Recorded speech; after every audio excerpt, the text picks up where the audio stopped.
Very good morning दोस्तों, मैं ज्ञान रतन यूपीएससी टाइम्स में आप सभी का स्वागत करता हूं। दोस्तों, पिछली इतिहास की क्लास में हमने इतिहास के प्रत्येक चैप्टर जिन्हें हम अब तक फिनिश कर चुके हैं, हमने बहुत बेहतरीन तरीके से, बहुत सरलतम तरीके से उन सारे चैप्टर्स को करने का प्रयास करा। दोस्तों, उसी कड़ी में आज आगे बढ़ते हुए हम गुप्त काल के बारे में पढ़ेंगे। दोस्तों, गुप्त काल भारतीय इतिहास का एक ऐसा काल माना जाता है जिसे स्वर्ण काल की संज्ञा दी गई। दोस्तों, स्वर्ण काल से हमारा क्या मतलब होता है? स्वर्ण काल से हमारा मतलब होगा किसी भी जब काल को एक इतनी बड़ी उपाधि, इतना बड़ा नाम दिया जाएगा तो उसके पीछे कुछ ना कुछ कारण होंगे। दोस्तों, गुप्त काल में भी यही कारण हमें दिखाई देते हैं।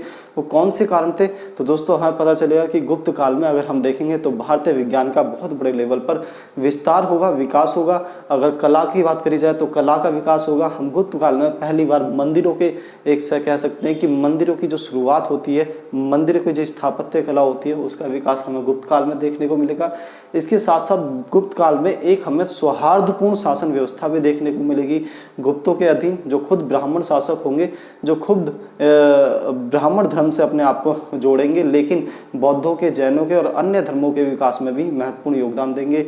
इसके साथ साथ दोस्तों, प्रशासनिक व्यवस्था में जो कुछ परिवर्तन होंगे, जो भारत की प्रशासनिक व्यवस्था को आगे बढ़ाएंगे। और हम कह सकते हैं एक प्रकार के चहुमुखी विकास, जो चारों तरफ से भारतीयता का जो विकास होगा, भारतीय चाहे शासन हो, चाहे भारतीय सामाजिक स्थिति हो, चाहे आर्थिक स्थिति हो और चाहे प्रशासनिक स्थिति हो, सभी प्रकार से हम गुप्तों के काल में देखेंगे कि भारतीय इन व्यवस्थाओं में बहुत बड़े परिवर्तन होते हैं। लेकिन दोस्तों, जो सबसे बड़े परिवर्तन होंगे वो हम धर्म के क्षेत्र में, समाज के क्षेत्र में, कला और संस्कृति के क्षेत्र में देखेंगे। और यही कारण है कि गुप्त काल को भारतीय इतिहास का स्वर्ण काल कहा गया। क्योंकि दोस्तों, जो हम आज देखेंगे, आज जो भारतीय संस्कृति हमारे सामने निर्मित है, आज जो भारतीय संस्कृति हमें दिखाई देती है, कहीं ना कहीं इस संस्कृति का जो कह सकते हैं कि आधार, जो मजबूत आधार बन के तैयार हुआ, वो गुप्त काल में ही बन के तैयार हुआ। इससे पहले हम देखते हैं कि हिंदू धर्म की बहुत सारी चीज़ें धीरे धीरे बढ़ती चली जाती है। जैसे हम वैदिक काल से देखते हैं, उत्तर वैदिक काल के बाद फिर हमने जैन बौद्ध काल को देखा। बौद्ध काल से आगे बढ़ते हुए मौर्य साम्राज्य, मौर्योत्तर साम्राज्य, हमने इन सभी में देखा कैसे कैसे धीरे धीरे हिंदू धर्म आगे बढ़ रहा है। लेकिन दोस्तों, इस काल में हम देखेंगे कि हिंदू धर्म से जुड़ी महत्वपूर्ण चीज़ें, जो आज भी हिंदू धर्म का आधार है, जो आज भी हिंदू धर्म की पहचान है, वो यहाँ पर जुड़ेंगी। छिटपुट चीज़ें हिंदू धर्म में जुड़ती रहेंगी, लेकिन महत्वपूर्ण चीज़ें इस काल में हिंदू धर्म में जुड़ेंगी। तो दोस्तों, आज से हम गुप्त काल का अध्ययन शुरू करने जा रहे हैं। और गुप्त काल में सबसे पहले जो हम पढ़ेंगे, गुप्त काल शासक पढ़ेंगे और शासकों की नीतियों को पढ़ेंगे। थोड़ा सा शासक पढ़ लेते हैं, शासकों के बारे में पढ़ लेते हैं, महत्वपूर्ण शासक और तथ्यों को पढ़ेंगे। और ये थोड़ा सा बेस गुप्त काल के बारे में जब हमारा तैयार हो जाएगा, तो उसके बाद हम गुप्त काल की प्रशासनिक, आर्थिक, राजनीतिक और सामाजिक व्यवस्था और जो भी गुप्त काल के अंतर्गत हमारी विज्ञान और प्रौद्योगिकी की रही थी, जिस भी तरीके से उसका विकास हुआ था, उसके बारे में पढ़ेंगे। तो दोस्तों, सबसे पहले हम गुप्त काल देखेंगे कि गुप्त काल आखिरकार वो उनका उद्भव कैसे हुआ, क्या कारण रहे कि गुप्तों का उद्भव हुआ। तो हमें पता चलता है कुषाणों के पतन के पश्चात, कुषाण हमने इससे पहले देखा था, मौर्योत्तर काल में कुषाण और सातवाहन, दो राजवंश हुए। ये दो राजवंश वो हुए जो साम्राज्य स्तर की प्रक्रिया तक पहुंचे। हम कहते हैं कि गुप्त मौर्योत्तर जो काल था, उसे राजनीतिक विखंडन का काल कहा जाता है, प्रशासनिक विखंडन का काल कहा जाता है। एक ऐसा समय मिलता है जब भारत में एक बड़े साम्राज्य का अंत हुआ था और छोटे छोटे साम्राज्य उभर रहे थे। कुछ विदेशी शासक थे, कुछ देशी शासक थे। तो दोस्तों, हम देखते हैं कुषाण उस प्रक्रिया में राज्य निर्माण की प्रक्रिया तक पहुंचते।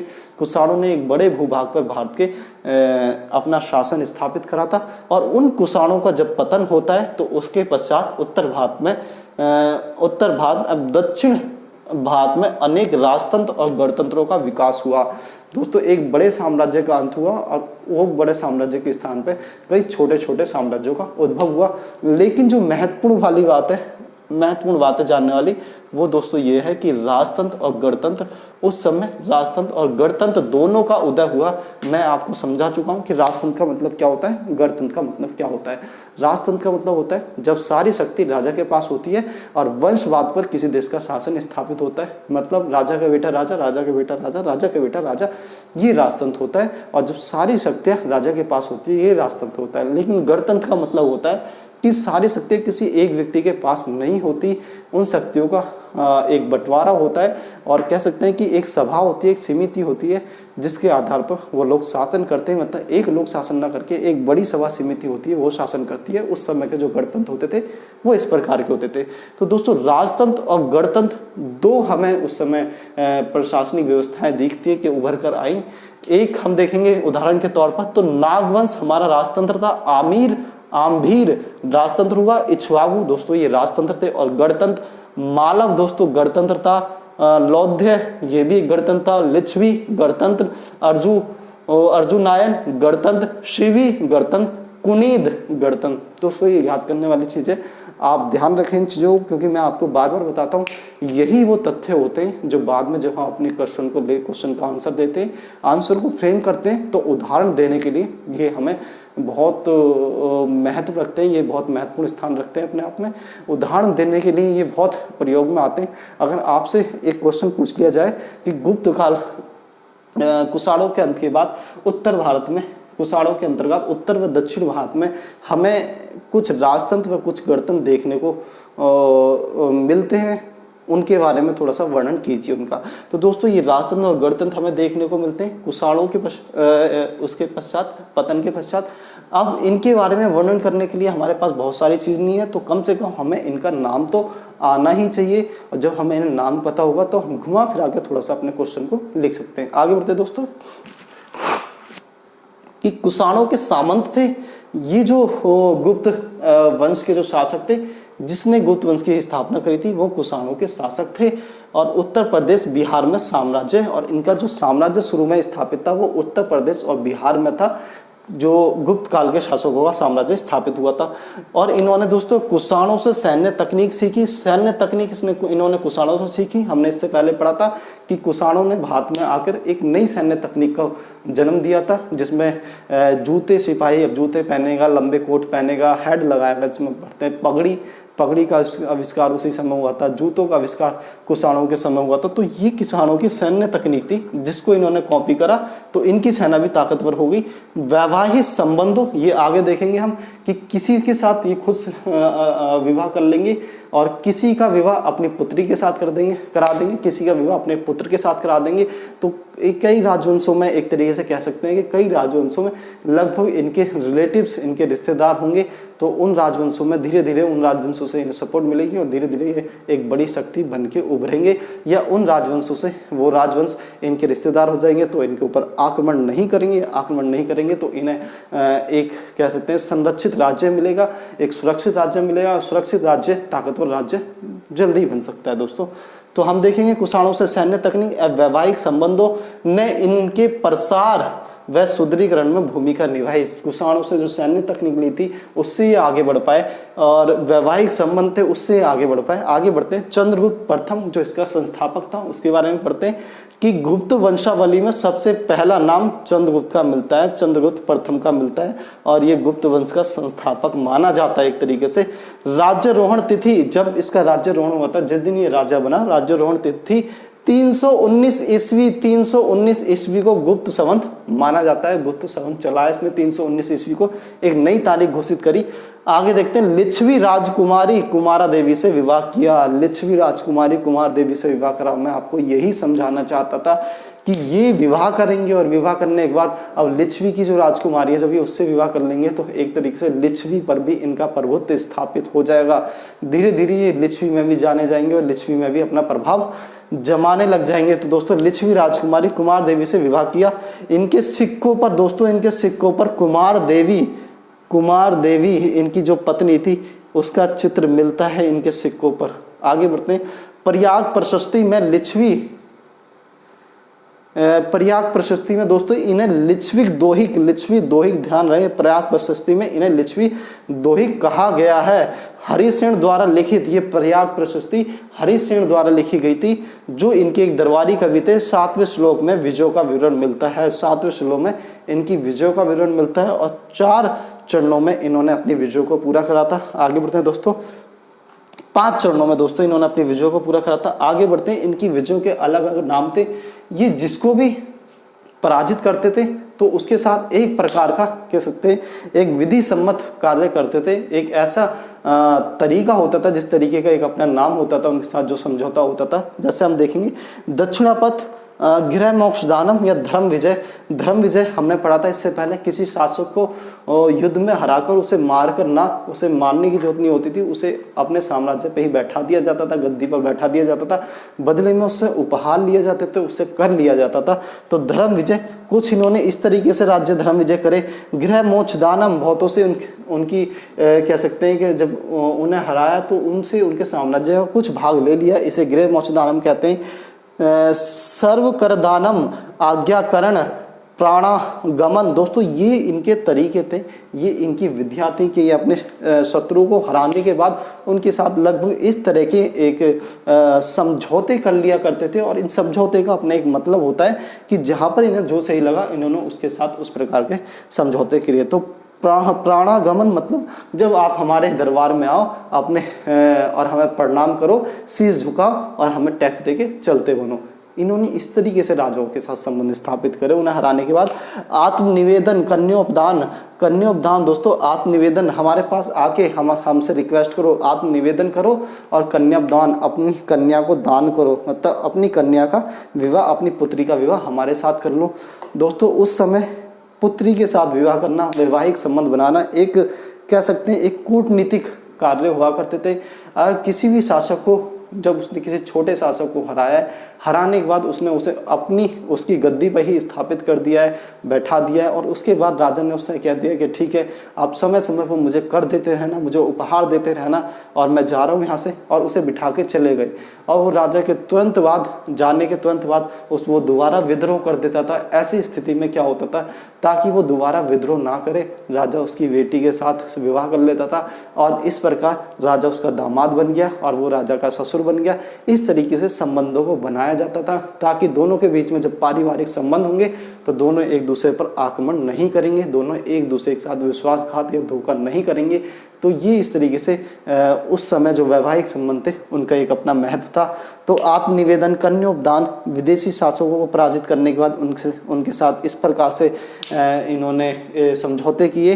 आज्ञाकरण प्राणागमन, गणतंत्रों को पराजित करने के बाद दक्षिण पथ के शासकों को पराजित करा। राज्य प्रबोधन, आर्यव्रत, उत्तरी भारत के 9 राज्यों जीतने के बाद उनके साथ इस तरह के करार करें। आगे बढ़ते हैं दोस्तों, आगे बढ़ते हुए अब देखेंगे हम श्रीलंका के शासक मेघवर्मन। ध्यान रखें मेघवर्मन ने इनसे गया में बौद्ध मठ बनाने की इजाज़त मांगी थी और इन्होंने बौद्ध मठ बनाने की इजाज़त दी थी।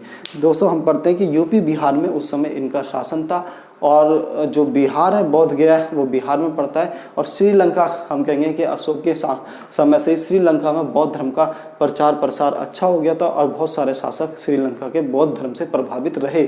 तो मेघवर्मन एक ऐसे शासक थे जो बौद्ध धर्म से प्रभावित थे।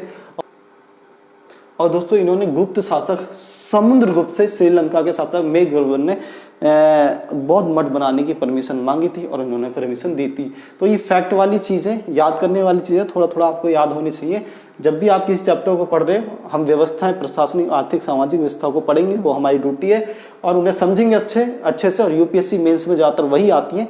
लेकिन ये फैक्ट हमारा एक तो बेस तैयार करती है किसी चैप्टर को पढ़ने के लिए, दूसरा ये होता है कि ये हम यहाँ से हमें उदाहरण मिलते हैं अपने उत्तरों में डालने के लिए। आगे बढ़ते हैं दोस्तों, विजेता के साथ साथ ये एक अच्छा विजेता तो था ही, ये एक अच्छा कवि भी था और अच्छा संगीत भी था, अच्छा एक सिंगर भी होता था ये, और विद्या का संरक्षक भी था। और दोस्तों ये विद्या का संरक्षक था, मतलब इसके दरबार में बहुत बड़े बड़े विद्वान रहा करते थे और उनका संरक्षण ये करता था। सिक्कों पर बीड़ा बजाते हुए उसे दिखाया गया, इसके सिक्कों पर इसे बीड़ा बजाते हुए दिखाया गया। तो आप मान सकते हैं कि उस समय कितना किस चीज़ की ओर संकेत करता है। अगर उस समय किसी शासक को दिखाया जाता है कि वो बीड़ा बजा रहा है अपने सिक्के, तो मतलब वो कहीं ना कहीं उसमें धुरंधर रहा होगा, उसमें बहुत शानदार रहा होगा बीड़ा वादक में। आगे देखते हैं, कविराज की उपाधि इसने धारण करी थी।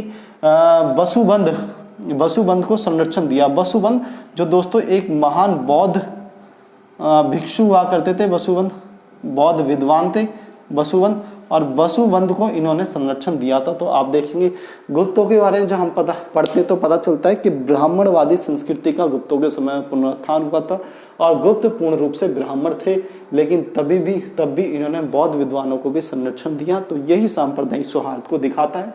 तो वसुबंध को संरक्षण किया। वी ए स्मिथ ध्यान रहे, वी.ए. स्मिथ ने ने उसे भारत का नेपोलियन इन्हें कहा गया। आगे बढ़ते हैं चंद्रगुप्त द्वितीय के बारे में। और चंद्रगुप्त द्वितीय से पहले एक हमें छोटा सा शासक मिलता है, राधागुप्त। छोटा सा शासक इसलिए क्योंकि ये शासक बहुत ज़्यादा एक कहते हैं कि डरपोक था और इतिहास में विवादास्पद भी है। बहुत से कहते हैं कि नहीं मिलता, बहुत से कहते हैं मिलता है। तो राधागुप्त का वर्णन मिलता है परंतु जानकारी नहीं मिलती है इसकी खास। विशाखा दत्त की देवी चंद्रगुप्तम से हमें इसके बारे में पता चलता है, वर्णन मिलता है इसमें। और महरौली में लौह स्तंभ खुदवाया, जो हमारा चंद्रगुप्त ने महरौली में लौह स्तंभ खुदवाया था। विजयों का वर्णन है इसमें, चंद्रगुप्त द्वितीय की विजयों का वर्णन है। रामगुप्त की विधवा ध्रुव देवी से इसने विवाह कर लिया था। रामगुप्त इसकी जो विधवा थी, कहा जाता है कि एक सख्त शासक रामगुप्त की विधवा को जबरदस्ती उठा के ले जाने वाला था, उठा के ले गया था और उसके साथ विवाह करने वाला था और रामगुप्त डर के मारे भाग गया था। तो ऐसे में चंद्रगुप्त ने ये कह सकते हैं कि ये पूरा जो घटनाक्रम था इसके लिए चंद्रगुप्त ने एक स्टेप उठाया।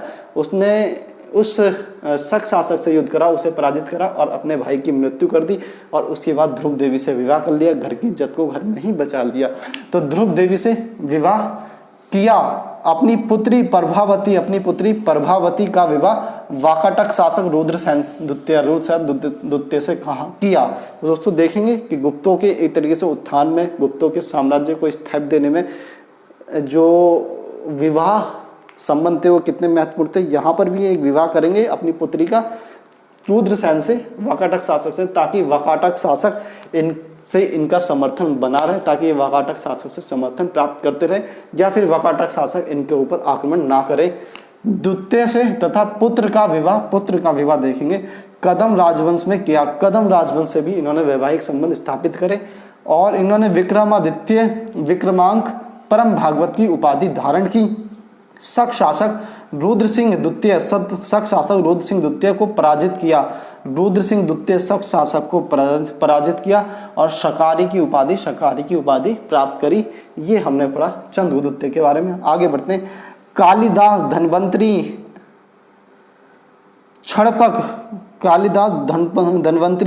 क्षणपक दोस्तों, अमर सिंह, शंकु, बेताल भट्ट, घटक परक, बारामिहिर, वररुचि, नवरत्न ध्यान रहे, नवरत्न उनके दरबार में निवास करते थे। नवरत्न मतलब नौ रत्न मतलब 9 विद्वान, 9 ऐसे विद्वान जो अपने अपने क्षेत्र में महान थे, अपने अपने क्षेत्र में बहुत सारी विद्या को प्राप्त कर चुके थे, जाने जाते थे विद्या के लिए, वो इनके दरबार में उपस्थित थे। क्वेश्चन पूछ लिया जाता है नवरत्न किससे संबंधित है।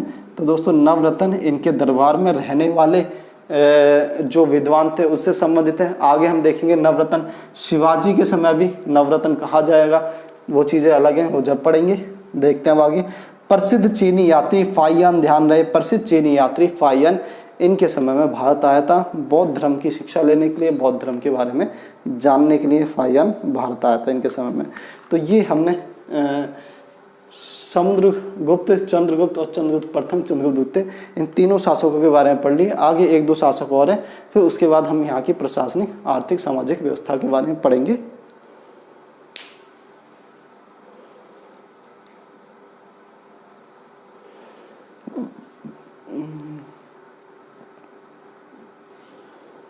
दोस्तों थोड़ा सा हम हरिसेन की पर्याग प्रशस्ति के बारे में समझ लेते हैं। हरिसेन पर्याग प्रशस्ति दोस्तों, हरिसेन की ये जो पर्याग प्रशस्ति थी इसके बारे में कई क्वेश्चन बन चुके हैं। हम देख लेते हैं कौन कौन से क्वेश्चन। तो एक तो ये दोस्तों चंपू शैली में ये बनाई गई है। कौन सी शैली में निर्मित है? तो दोस्तों ये चंपू शैली में निर्मित है। दूसरा बढ़ते हैं कि ये इनके दरबारी कवि हुआ करते थे। हरिसेन जो थे वो चंद्रगुप्त द्वितीय के दरबारी कवि थे। और ये इस जो प्रयाग प्रशस्ति है, प्रशस्ति का मतलब हमारा होता है कि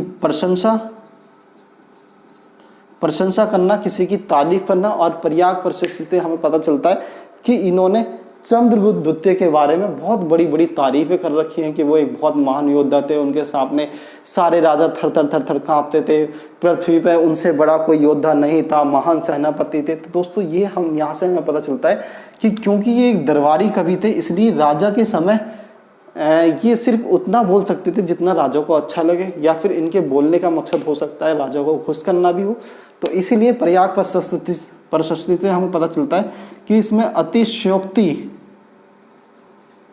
अतिशयोक्तिपूर्ण विवरण मिलता है। हम इस प्रयाग प्रशस्ति को मानते हैं कि यहाँ से थोड़ा बहुत जो विवरण है वो अतिशयोक्तिपूर्ण है, मतलब बड़ा चढ़ा के वो विवरण प्रस्तुत करा गया है।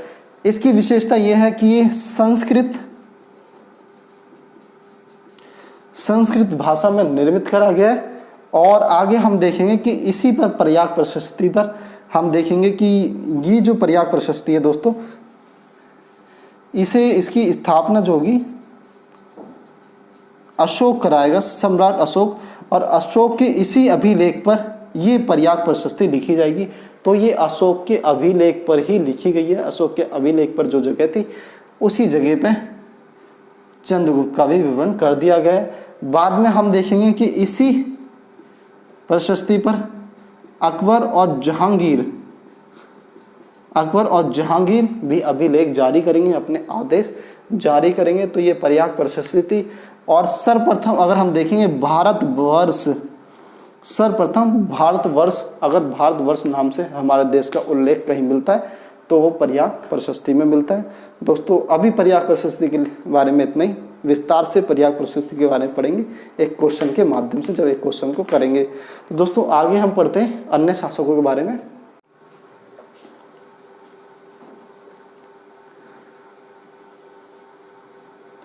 तो दोस्तों आगे बढ़ते हुए हम बात करते हैं कुमारगुप्त के बारे में। 415 से लेकर 454 तक इनका शासनकाल रहा। इनके बारे में पढ़ते हैं कि सर्वाधिक अभिलेख जारी करे। ध्यान रखें, कुमारगुप्त ने सर्वाधिक अभिलेख जारी करे।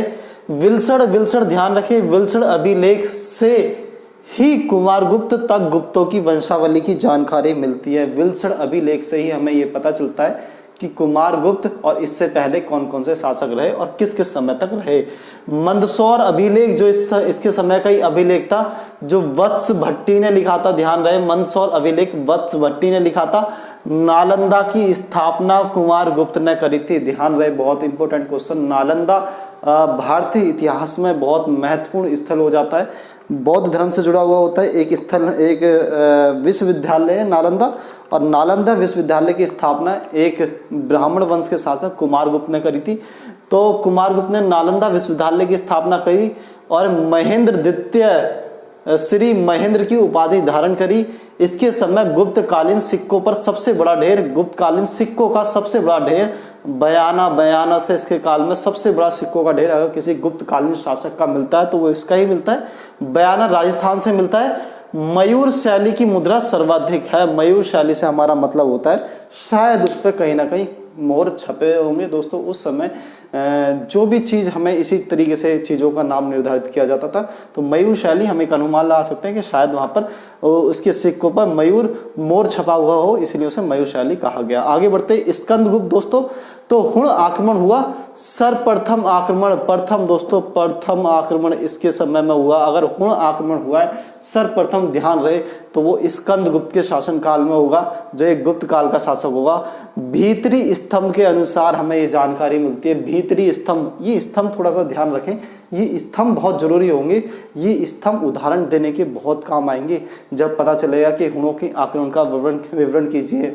हुणों के आक्रमण भारत में किस प्रकार से, हुणों ने भारत में किस प्रकार से विस्तार करा, तो यहीं से पता चलेगा। हुणों को पराजित किया, लेकिन इसने हुणों को पराजित किया जो जूनागढ़ अभिलेख से हमें जानकारी मिलती है। और जूनागढ़ अभिलेख में इन्हें मलेच्छ कहा गया है। किन्हें दोस्तों? हुणों को जूनागढ़ अभिलेख में मलेच्छ कहा गया है। और मलेच्छ का मतलब होता है एक बहुत नीच, बहुत छोटा, बहुत घटिया मलेच्छ हुणों को कहा गया है। दोस्तों बताया जाता है कि हुण जो हुआ करते थे वो अपने समय में बहुत ज़्यादा बर्बर जनजाति हुआ करती थी, बहुत ज़्यादा आक्रामक शैली की हुआ करती थी। तो इसीलिए भारतीय इतिहास में इनके लिए जिन शब्दों का प्रयोग करा गया वो शब्द जो थे वो बहुत ही तुच्छ प्रकार के शब्द थे, क्योंकि ये व्यवहार में बहुत नीच हुआ करते थे, व्यवहार में बहुत ज़्यादा आक्रामक और बर्बर हुआ करते थे, मार काट में बहुत ज़्यादा विश्वास किया करते थे। तो मलेच्छ कहा गया इन्हें। सुदर्शन झील का निर्माण, दोस्तों ध्यान रहे, स्कंदगुप्त, हमने इससे पहले भी सुदर्शन झील का निर्माण कई बार पढ़ा है। तो सुदर्शन झील का निर्माण का कार्य सौराष्ट्र के गवर्नर पर्णदत्त के पुत्र चक्रपालित को दिया था। सुदर्शन झील का इन्होंने निर्माण करवाया। आगे बढ़ते हैं कि 466 में चीनी सांग सम्राट के दरबार में इसने अपने राजदूत भेजे, मतलब चाइना के साथ संपर्क स्थापित करने का प्रयास करा और चाइना के साथ चर्चा करी, बातचीत करी। आगे बढ़ते अन्य जानकारी या तथ्य। तो दोस्तों बुद्ध इनके हमने यहाँ तक महत्वपूर्ण शासक पढ़ लिए। हमें थोड़े से वो शासक जो छुटपुट शासक रहे, बहुत महत्व के शासक नहीं थे, इनके समय कोई महत्वपूर्ण घटना नहीं घटी, इन शासकों की भारतीय इतिहास में बहुत बड़ी भूमिका नहीं थी। तो इनके बारे में छुटपुट तथ्य देखते कि बुद्धगुप्त ने नालंदा विहार को धन दान दिया। तो बुद्धगुप्त ने नालंदा विहार को धन दान में दिया था। आगे बढ़ते नरसिंह गुप्त जो इसी वंश के शासक हैं ने हुण शासक मिहिर कुल को पराजित किया। मिहिर कुल एक हुण शासक थे, नरसिंह गुप्त ने उन्हें पराजित करा, स्कंदगुप्त ने भी पराजित करा था। आगे बढ़ते भानुगुप्त के ऐरन अभिलेख से सती प्रथा का पहला विवरण मिलता है। भानुगुप्त जो इस समय का ही एक शासक है और इसका एक अभिलेख है दोस्तों ऐरन अभिलेख, ध्यान रहे मोस्ट इंपोर्टेंट अभिलेखों में से है ऐरन अभिलेख। और ऐरन अभिलेख से हमें सती प्रथा की जानकारी मिलती है और जो भारतीय इतिहास की प्रथम जानकारी होगी सती प्रथा के बारे में, भारतीय इतिहास की प्रथम जानकारी ऐरन अभिलेख से मिलती है। गुप्तों के पतन के बाद जब इनका पतन हो गया तो वल्लभी के मैत्रक, कन्नौज के मोखरी और थानेश्वर के वर्धन राजवंशों का उदय होगा दोस्तों। और इन उदय में से हम देखेंगे कि थानेश्वर का जो वर्धन वंश होगा वो बहुत आगे बढ़ेगा। हर्षवर्धन इसी वंश से जुड़े हुए शासक रहेंगे जिनके समय में भारतीय कह सकते हैं संस्कृति, धर्म और समाज का और भी उत्थान होगा। आगे पढ़ते हैं दोस्तों, प्रशासनिक व्यवस्था को पढ़ते हैं, मतलब ये प्रशासन किस प्रकार से चलाया करते थे। प्रशासन से हमारा मतलब होता है आज ये देश जो भारत देश चल रहा है इसका भी प्रशासन जो है प्रधानमंत्री होता है, चलाने वाले प्रधानमंत्री होते हैं, देश को चलाने वाले, राज्यों को चलाने वाले मुख्यमंत्री होते हैं और इनके साथ साथ इनकी एक मंत्री परिषद होती है, राष्ट्रपति भी होते हैं, संसद में एक प्रक्रिया होती है कानूनों को पास करने की, देश को चलाने की, तो ये प्रक्रिया होती है। तो ये सारी चीज़ें ही मिलके प्रशासन कहलाती हैं।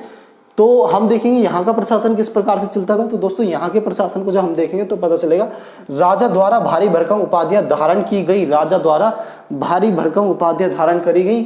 महाराजा धीराज परमेश्वर परम भट्टारक, परंतु शक्ति कम थी। इससे पहले भी हमने पढ़ा था कि राजा बड़ी बड़ी उपाधियों को धारण करने लग गए थे, लेकिन जो राजा की उपाधियां होती थी उसका मतलब होता था कि अब राजाओं के अधीन छोटे राजा होते थे और जब राजाओं के अधीन छोटे राजा होते थे तो छोटे राजा जो अपने आप को राजा कह रहा है तो बड़ा भी अपने आप को राजा कहेगा, तो दोनों के बीच में क्या अंतर रहेगा। इसीलिए छोटे ने अपने आप को राजा कहा तो बड़े ने अपने आप को महाराजा कहा। तो छोटे राजाओं से अपनी स्थिति पृथक दिखाने के लिए, छोटे राजाओं से अपनी स्थिति अलग दिखाने के लिए राजा जो होंगे वो अब अपने आप को महाराजा कहेंगे। जो राजा है इस समय के होंगे वो बड़ी बड़ी उपाधियां लेंगे, लेकिन असल में उनकी शक्ति कम हुई है। कम इसलिए हुई है क्योंकि जब उनके अधीन छोटे छोटे शासक हैं तो वो छोटे छोटे शासक अपने अपने क्षेत्रों में शासन कर रहे होंगे, वहाँ पर राजा का ज़्यादा प्रभाव नहीं होगा या फिर वहाँ पर राजा ज़्यादा अपनी मनमानी नहीं कर सकते थे। लेकिन इससे पहले हम मौर्य काल में होंगे तो छोटे छोटे क्षेत्र में सम्राट मौर्य शासकों का एक अपना सीधा हस्तक्षेप होगा, लेकिन यहाँ पर राजा सीधा हस्तक्षेप नहीं कर पाएंगे। आगे देखेंगे राजत्व के देवीयकरण पर बल दिया गया। राजत्व के देवीयकरण, मैंने आपको बताया था कि राजत्व के देवीयकरण से मतलब होता है कि राजा अपना संबंध भगवानों से जोड़ने लग जाते हैं और राजा कहने लग जाते हैं। एक अवधारणा दी जाती है जिसमें कहा जाता है कि राजा को साक्षात देवता ने यहाँ पर भेजा है। राजा जो है वो भगवान का रूप है और अगर आप राजा की आदेशों की अवहेलना करते हैं तो आप भगवान के आदेशों की अवहेलना कर रहे हैं। तो इसीलिए राजा को एक ऐसा रूप देने का प्रयास करा गया कि कोई भी व्यक्ति राजा के आदेशों को मना ना कर सके। तो राजा के पद को अगर भगवान से जोड़ देंगे तो जिस प्रकार एक व्यक्ति भगवान का सम्मान करता है उसी प्रकार राजा का सम्मान करेगा, राजा के आदेशों को मानेगा। राजत्व के देवीकरण पर बल दिया गया। समुद्रगुप्त ने इंद्र, वरुण और यम, कुबेर से अपनी तुलना करी। तो ये इंद्र, वरुण, यम, कुबेर अपने आप को कहने लग गए थे राजा। उस समय के लोग थे, विश्वास कर लेते थे। अधिकारियों की संख्या कम हो गई, अधिकारियों की संख्या कम हो गई इस समय। पद वंशानुगत हुआ और अधिकारियों का पद अब वंशानुगत हुआ। पहले जो अधिकारी के पद हुआ करते थे वो योग्यता के आधार पर चयनित होते थे, नियुक्त होते थे दोस्तों, योग्यता के आधार पर।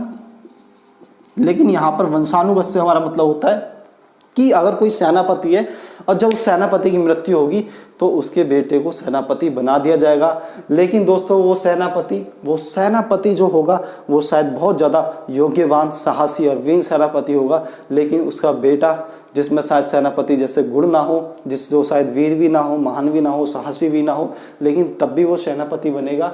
तो इससे हम देखेंगे जो अधिकारी होंगे और जो अधिकारियों के लिए एक योग्यता होगी, उस योग्यता की गुणवत्ता में कमी आएगी। अधिकारियों के जो गुण होने चाहिए वो गुण अब हटते चले जाएंगे, और जब गुण अधिकारियों में नहीं होंगे तो प्रशासन ढीला ढाला होगा। तो इस समय हम यही देखेंगे कि अधिकारियों की संख्या कम होगी, जो पद होगा वो वंशानुगत हो जाएगा। वंशानुगत पद होने से राज्य को इसका लॉस होता है, हानि होती है। कई पद दिए जाने लगे और अधिकारियों को अब कई पद दिए जाने लगे, एक एक अधिकारी को कई पद दिए जाने लगे।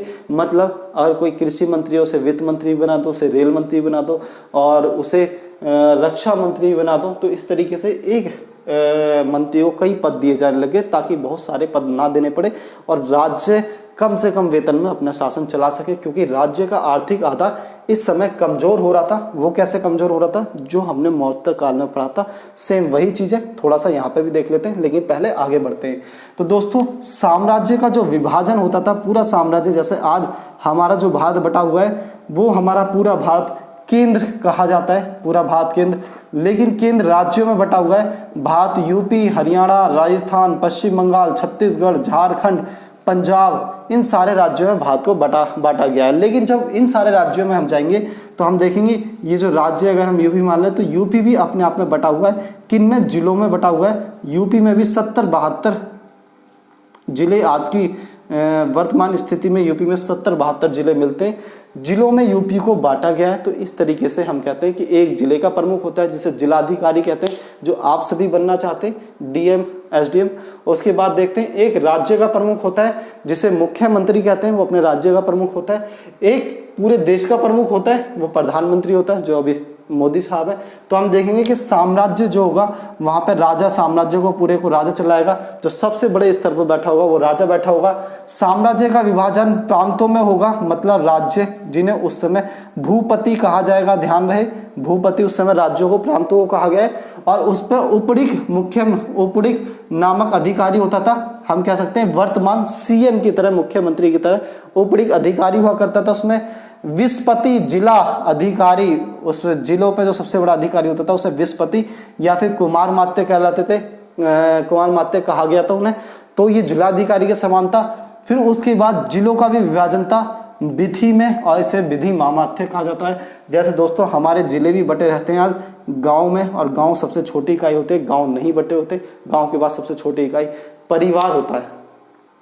तो दोस्तों ये यहाँ तक का प्रशासन था। आगे बढ़ते हैं कि भूमि अनुदान को प्रोत्साहन मिला। भूमि अनुदान को प्रोत्साहन मिला, और मैं आपको बता चुका हूँ जब भूमि अनुदान को प्रोत्साहन मिलेगा तो राज्य का आर्थिक आधार कमजोर होगा। क्यों? क्योंकि राजा अपनी बहुत बड़ी भूमि फ्री में दान में दे देगा। जब बहुत बड़ी भूमि दान में दे देगा और वहाँ से किसी प्रकार का कर नहीं वसूलेगा तो राज्यों को इनकम कहाँ से होगी। और आज की सरकार भी बहुत सारे क्षेत्रों का कर छोड़ दें कि यहाँ के लोग कर नहीं देंगे, यहाँ के लोग कर नहीं देंगे, तो सरकार की कोई भी इनकम नहीं होगी। और जब तक सरकार की इनकम नहीं होगी तो सरकार खर्च कहाँ से करेगी, सरकार अपनी योजनाओं को, अपनी नीतियों को कैसे लागू करेगी। और जब सरकार पे खर्च होगा नहीं तो सरकार अपने अधिकारियों को भी कम करेगी, क्योंकि सरकार इतने बड़े कह सकते हैं इतने सारे अधिकारियों को तनख्वाह कहाँ से देगी, वेतन कहाँ से देगी। तो यहाँ पर हम वही इफेक्ट देखेंगे, कई पद दिए जाने लगे और अधिकारियों की संख्या कम हुई। सब भूमि अनुदान का परिणाम था, भूमि अनुदान का कमाल था। भूमि अनुदान को प्रोत्साहन मिला इस समय, तथा प्रशासनिक अधिकार दिए गए। ये बहुत बड़ा परिवर्तन दोस्तों करेगा। तथा प्रशासनिक परिवर्तन भी दिए गए। अब तक जो भूमि अनुदान दिए जाते थे वो भिक्षुओं को दिए जाते थे, पुरोहितों को दिए जाते थे, जैन तीर्थंकरों को दिए जाते थे, लेकिन अब जो ये दिए जाने लगेंगे ये प्रशासनिक लोगों को भी दिए जाने लगेंगे। मतलब सेनापति को अब वेतन के, सेनापति के पास वेतन नहीं है, सेनापति को देने के लिए वेतन नहीं है, तो सेनापति को भी एक क्षेत्र दे दो, क्षेत्र से जो कमाई होगी वो सेनापति अपने पास रख लेंगे। अगर इस अधिकारी को देने के लिए कोई वेतन नहीं है राजा के पास तो इसे भी एक क्षेत्र दे दो, इस क्षेत्र से जो कमाई होगी ये अपने पास रख लेंगे, बदले में राजा को अपनी सेवाएं देंगे, समय समय पर राजा के काम आएंगे। तो हम देखेंगे धीरे धीरे इस रूप में ये जो हमारा भूमि अनुदान होगा ये ढलने लग जाएगा। अभी प्रशासनिक अधिकार दिए गए, मतलब जिन जैन तीर्थंकरों को, पुरोहितों को या जिन अधिकारियों को, अब अधिकारियों को भी दिया जाने लगे, जिन अधिकारियों को दोस्तों भूमि अनुदान में क्षेत्र दिए गए, अब उन क्षेत्रों का प्रशासन भी चलाने का अधिकार उन्हें ही दे दिया गया। और जब उन क्षेत्रों के चलाने का प्रशासन उन्हें ही दे दिया जाएगा तो वो उन क्षेत्रों में बहुत मजबूत हो जाएंगे। उन क्षेत्रों से एक भारी भरकम इनकम, वेतन उन्हें मिलेगा जो टैक्स के रूप में वो वहाँ से वसूलेंगे। और एक तरीके से हम कह सकते हैं कि अब राजा के और जनता के बीच में ये जनता होगी और ये मध्यस्थ होंगे और ये राजा होगा। एक मध्यस्थ उभर कर आएंगे जनता और राजा के बीच में। ये मध्यस्थ लोग क्या करेंगे, ये बहुत ताकतवर हो जाएंगे और बाद में इन्हीं मध्यस्थ लोगों से हम कहेंगे सामंती व्यवस्था उभर कर आएगी। सामंती व्यवस्था से हमारा मतलब होता है कि जब राजा आराम से बैठ के ऐश का जीवन जिएगा, राजा के पास शक्ति नहीं होगी लेकिन विलासितापूर्ण जीवन उसके पास पूरा होगा, शक्तियाँ उसके पास नहीं होगी क्योंकि राजा की शक्ति का उपभोग ये लोग करेंगे। ये लोग हम कह सकते हैं सामंती, मतलब जमींदार, मतलब महाजन लोग होंगे और ये किसानों पर दबाव डालेंगे, किसानों का शोषण करेंगे, अत्याचार करेंगे, किसानों से जबरदस्ती कर वसूलेंगे और हमारा किसान गरीब होता चला जाएगा, मरता चला जाएगा हमारा किसान। लेकिन ये तो जमींदार लोग हैं, बहुत बड़ी बड़ी ज़मीन है, बहुत शक्तिशाली है, अपने पास सेना भी रखते हैं अपनी, इसीलिए ये लोग तो बहुत ताकतवर है। किसान को इनसे मजबूर होके इन्हें कर देना ही पड़ेगा और हमारे किसान की हालत खराब होती चली जाएगी। लेकिन दोस्तों इनकी हालत अच्छी होती चली जाएगी और मजबूत होती चली जाएंगी क्योंकि इन्हें तो अपना कर समय पर चाहिए। नहीं मिलेगा तो ये किसान को कुछ भी सजा दे सकते हैं, मृत्युदंड तक के दे देते हैं किसानों को। तो प्रशासनिक अधिकार दिए, परिणामतः क्षेत्रीय स्तर पर अनेक मध्यस्थ उभर कर आए। क्षेत्रीय स्तर पर अनेक मध्यस्थ उभर कर आए। अब राजा और जनता के बीच में एक व्यक्ति होता था जिसे राजा ने कह सकते हैं जिसे राजा ने भूमि दी थी दान के रूप में, लेकिन राजा ने उसे प्रशासनिक अधिकार भी दे दिए और अब वो एक अधिकारी की तरह कार्य करने लग गया क्योंकि उसे जनता से टैक्स वसूलना था, इसीलिए वो अधिकारी की तरह कार्य करने लग गया। और वो ज़्यादातर कह सकते हैं वहाँ से जो टैक्स मिलता था अपने पास रख लेता था, बचा खुचा कुछ कभी राजा को देना होता था तो दे देता था। तो मतलब राजा का संबंध अब इससे रह गया था। राजा को ऐशो आराम की ज़िंदगी जीनी थी, राजा को पता था मुझे इनसे कुछ ना कुछ मिल ही जाएगा तो मुझे क्या करने की जरूरत, ये अपने आप शासन चलाते रहेंगे। तो राजा भी विलासी हुआ, राजा भी ऐश्वर्यपूर्ण जीवन जीने का आदी हुआ। अब राजा का उत्तरदायित्व कम हो जाएगा, राष्ट्र का जो यहाँ पर साम्राज्य का उत्तरदायित्व है वो बहुत कमजोर हो जाएगा, साम्राज्य कुछ करने का इच्छुक नहीं बचेगा। तो दोस्तों देखेंगे आगे बढ़ते हैं। केंद्र की शक्ति सीमित हुई, हमने देखा केंद्र की शक्ति सीमित हुई है, राज्य की शक्ति सीमित हो जाएगी।